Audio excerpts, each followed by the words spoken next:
रात के अंधेरे में चार लोग चल रहे हैं, कंधे पर एक लाश, सबके आगे एक अधेड़ उम्र का आदमी, अर्थी पर लेटी एक लड़की। इतनी जल्दी चली गई, बाप के बारे में एक बार भी नहीं सोचा।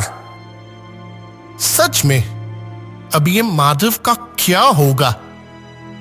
क्या जरूरत थी लड़की की इतने बड़े घर में शादी करने की? सोचा था शायद ऐसे ही चली जाएगी। उफ, आप लोग चुप करो ना, अभी ये बोलने का वक्त है। और जिसे कंधे पर उठाकर हमेशा के लिए चिता की आग में देने के लिए ले जा रहे हो, वो तो आपके बच्चों से भी छोटी थी, और जबकि उसका बाप यही है, फिर भी ऐसी बातें। सबके आगे खामोशी से चलने वाला आदमी ही उसका बाप है, ये बताने की जरूरत नहीं है। माधव भैया, इनकी बातों का बुरा मत मानना।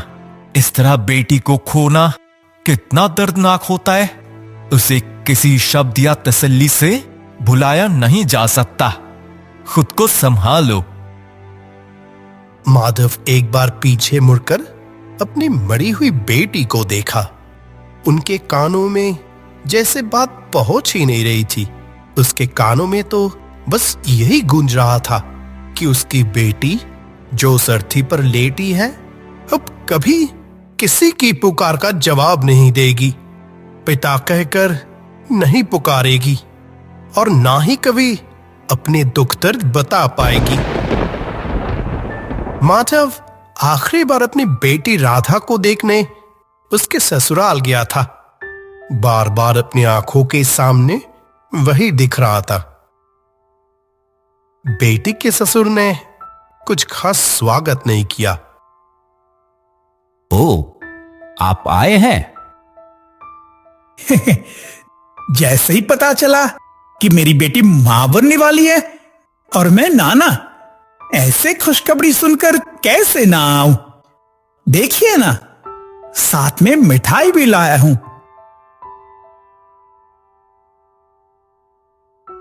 खुशी की खबर न खाक। अभी कितना खर्चा बढ़ गया बताइए तो। आपका क्या है, बेटी को हमारे सर पर डालकर आराम से है। देखूं तो क्या मिठाई लाए हैं।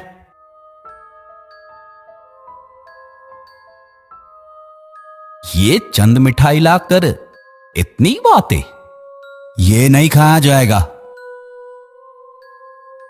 ऐसे में राधा कमरे से आती है और पिताजी को कमरे के अंदर ले जाती है।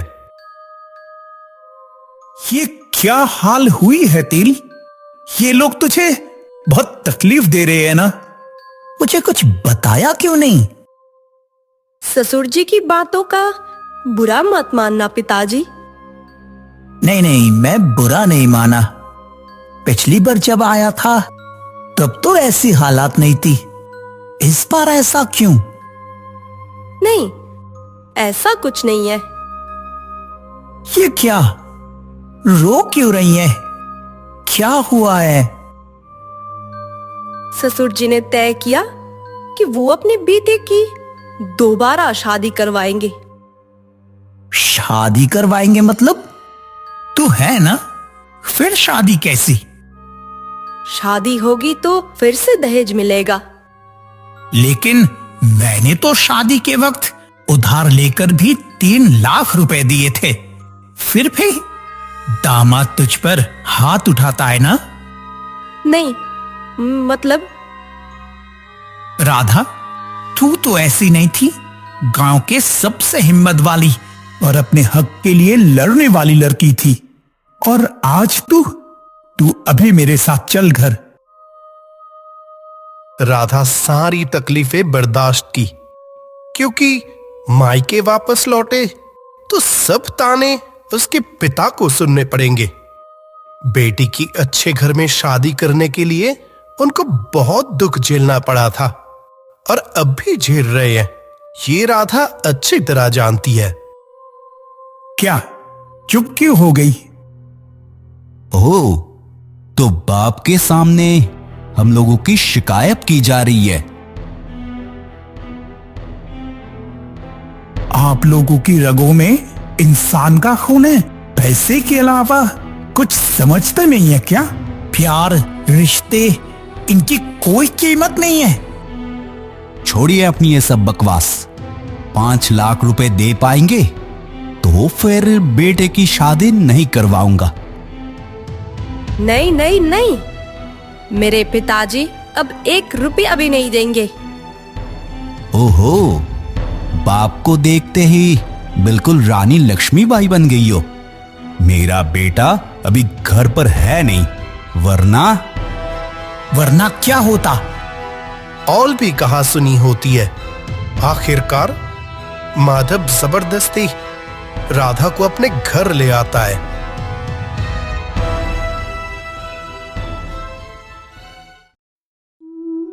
पर राधा मायके आकर और भी ताने झेलने लगती है। सुना है तुझे ससुराल वालों ने घर से निकाल दिया है? बाप ने भले ही बुलाया हो, पर चली आई तू।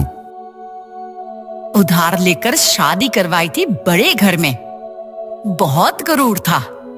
मेरी बेटी गांव में सबसे ज्यादा पढ़ी लिखी है। क्या हुआ? पेट से होकर घर पड़ पड़ी है। राधा रोज रोज ये सब सुनकर और बर्दाश्त नहीं कर पा रही थी। एक रात को जब सब नींद में थे, पिताजी के पास एक चिट्ठी लिखकर रख देती है। और नहीं लड़ सके पिताजी, और मेरे पेट में जो है उसे भी पैदा होते ही बातें ना सुननी पड़े, इसीलिए उसे भी मुक्त कर दिया। हो सके तो मुझे माफ कर देना पिताजी। आपकी अभागिनी बेटी राधा। अगले दिन सुबह पेड़ से लटकी हुई राधा की लाश मिलती है।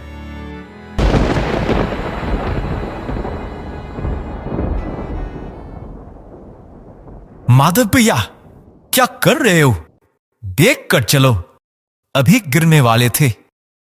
उसके आवाज से माधव फिर से अतीत के पन्नों से हकीकत में लौट आता है। माधव, शमशान आ गया है, आजा, अंदर आजा। एक तरफ रखी हुई राधा की लाश, पूरा शरीर सफेद कपड़ों में लिपटा हुआ, सिर्फ उसका मासूम चेहरा बाहर दिख रहा है। ससुराल का कोई देखना तो दूर की बात, खबर तक नहीं ली। माधव भैया, मुखाग्नि देने आओ। माधव का शरीर कांप रहा है। राधा जैसे बार बार कह रही है, पिताजी आग मत देना। याद नहीं, उस पर दिया जलाते वक्त हाथ जल गया था, कितनी तकलीफ हुई थी। पिताजी मत देना आग। माधव जलती लकड़ी लेकर पीछे हट गया। माधव, ऐसा मत कर। मैं नहीं कर पाऊंगा। मेरी बेटी आग से बहुत डरती है, उससे तकलीफ होगी। सबने माधव को पकड़कर उससे मुखाग्नि दिलवाई। राधा बेटी मेरी।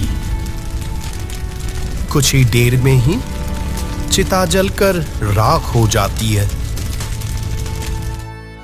सब काम खत्म होने पर सभी लोग नदी में नहाने जाते हैं। ये क्या? माधव भैया नहीं दिख रहे, कहां गया? ठीक कहा, वो तो नदी की तरफ आया ही नहीं। किसी की बेटी मर गई, कहां उसके साथ होंगे वो नहीं, कब अपनी जिम्मेदारी झाड़ कर निकाल लेंगे, यही फिक्र लगी है। बकवास मत कर, उसे ढूंढते हैं, चल। उसे ढूंढना शुरू हुआ और मिल भी गया, लेकिन जिंदा नहीं। शमशान के पुराने पेड़ से लटकी हुई लाश, बिल्कुल राधा की तरह। 2 साल बाद एक रात नाव के घाट पर तो किसी को नहीं देख रहा। बेटी के घर से हमें कोई लेने नहीं आया। पिताजी, आप शायद भूल गए हैं, हम शाम को आने वाले थे और अब रात के 9 बज रहे हैं। वो भी है, शायद शाम को लेने आया भी था, इंतजार करके हमें ना देखकर लौट गया। आपको कितनी बार बोला जल्दी निकलो, लेकिन नहीं। ब्याज के पैसे वसूलने में ही तो देर हो गई। मुझसे पैसे लेगा और मैं ब्याज छोड़ दूंगा, ऐसा कभी हुआ है? अब जाएंगे कैसे? अरे नालायक, इतनी जल्दी भूल गया? तेरी दूसरी शादी इसी गांव में हुई थी। ओ, वो वी जो रहने दे, मनहूस की नाम मत ले। शुभ काम में जा रहे हैं। गांव का रास्ता जानता हूं मैं, और लड़की वालों का घर का पता भी मालूम है। 1 मील का रास्ता है, पैदल ही चल लेंगे। पहले तो घाट पर बैलगाड़ी रहती थी। बात खत्म होते ही अंधेरे में बैलगाड़ी आने की आवाज सुनाई दी। चलो, अब पैदल नहीं जाना पड़ेगा, बैलगाड़ी आ रही है।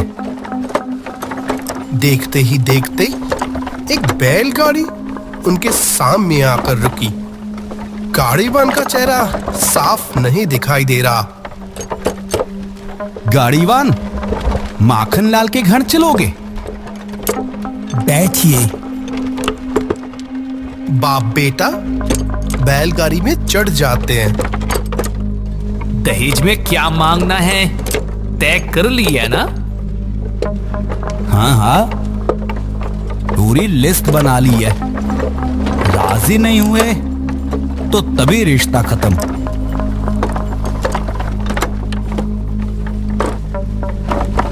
बैलगाड़ी थोड़ी आगे बढ़ते ही उफ, ये सड़ी हुई बदबू। ठीक कह रहा है। अरे गाड़ीवान, तुम्हारी गाड़ी में चूहा हुआ मरा है क्या? इतनी बदबू क्यों? गाड़ीवान इसका जवाब ना देकर अचानक एक अजीब बात कहता है। फिर से किसके सर्वनाश करोगे तुम लोग? क्या बोला तू? इतनी बड़ी बात बोली तूने? गाड़ी रोक बोल रहा। ठीक उसी वक्त बैलगाड़ी के अंदर सिद्धू और रतन के कानों में कोई औरत की आवाज आती है। बदबू आ रही है ना? आएगी ही। आखिर सड़ी हुई लाश जो है। अरे कौन है? अरे गाड़ीवान, गाड़ी रोक बोल रहा हूं ना। ये गाड़ी अब नहीं रुकेगी। रतन जेब से माचिस निकलकर जला लेता है और उसी रोशनी में हड्डियां कपा देने वाला मंजर देखता है। उनके सामने बैठी है राधा।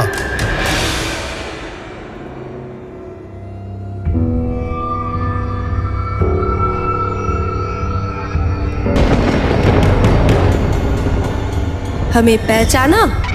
क्या सोचा था? और लड़कियों की जिंदगी बर्बाद करेगा? तुम लोगों की वजह से मेरा बच्चा, मेरे पिता और मैं दुनिया से चले गए। आज तुम्हारी बारी। अब किसी लड़की और उसके परिवार को तकलीफ नहीं झेलनी पड़ेगी। बहुत पैसों का लालच है ना? आज देखता हूं पैसा तुम्हें कैसे बचाता है। माचिस की रोशनी बुझ जाती है। 2 इंसान की चीखें रात के सन्नाटे को चीर कर रख देती है। अगले दिन सुबह गांव के लोग शमशान के पेड़ के नीचे 2 लोगों की लाश पड़ी हुई देखते हैं। बाप सिद्धूपाल और बेटा रतनपाल। देर रात को कभी कभी घाट के पास एक बैलगाड़ी में गाड़ीवान और गाड़ी के पीछे एक लड़की को देखा जाता है, पर वो इस दुनिया के नहीं